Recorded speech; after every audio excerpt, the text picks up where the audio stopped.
He asked me that in the context because I generally recommend people that right now in 2025 in finance, this country is a land of opportunity, right? And why I believe there are a lot of opportunities in India. Just give you some stats.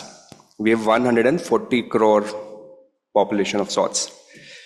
Now, how many people in India do you think do mutual funds? About 6 crore people out of 140 crore. 1 crore, by the way, is 10 million for all the international students here. We have 140 crore population. How many people do you think have financialized their saving, as in how many people are in the stock markets? About 10, 11 crores.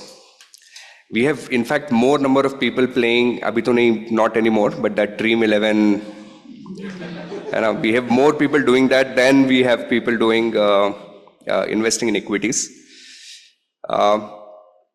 Compared to bank fixed deposit, okay, bank fixed deposit is 100. The money in the stock markets is roughly about 28 or 30 at the moment. In a lot of other countries, that ratio is easily in the range of 70, 80, even 90. So, over a period of next 20 years, I think the financialization of savings will keep on happening, and which means the industry will need more and more talent. Okay, and I'm saying this considering AI. Even if there is AI, there's going to be tremendous need for good quality talent in finance.